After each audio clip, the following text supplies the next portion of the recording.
Hello sa lahat! Ang title ng video ito ay Basura sa Mundo Natin Ngayon.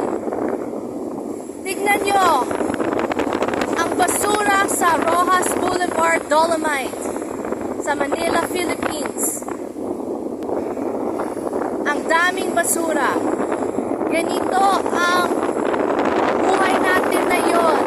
Not only physically but spiritually. Napakitan sa akin ni Father God. Ganito ang nangyari sa ating generation now. Kailangan natin magsisi sa lahat ng kasalanan natin at gawin ang kalooban ng Diyos. Tignan nyo yung mga waves. Yung waves represent ang trials, yung problema sa buhay na bigay sa atin ng Satan. Para mag-give up tayo sa faith natin kay Jesus Christ. Yung mga basura, ang mga lies ni Satan na plant niya sa isip at puso natin para maniwala tayo sa Kanya.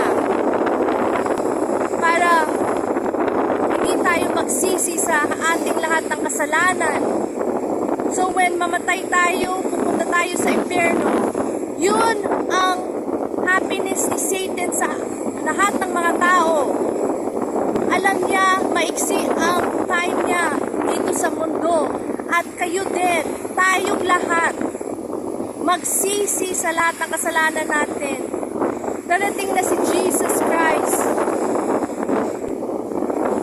Hindi natin alam kailan yun. Hindi natin alam kailan ang time natin sa mundo right now. That kailan tayo mamatay. Kailangan tayong magsisi at gawin ang kalooban ng Diyos.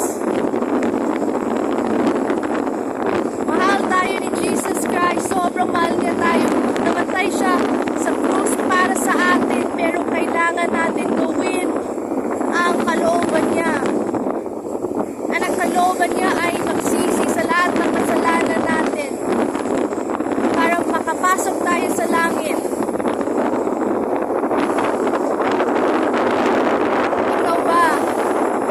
Ready ka ba? Papasok ka ba talaga sa langit? Kung darating si Jesus Christ dito,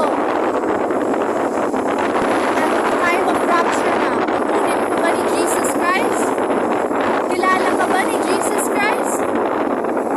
Or maiiwan ka dito sa mundo katulad ng mga basura? Maging basura ka sa mundo ito.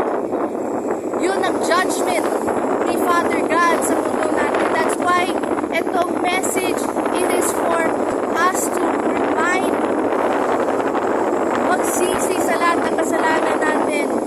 Maiksi ang oras natin dito sa mundo.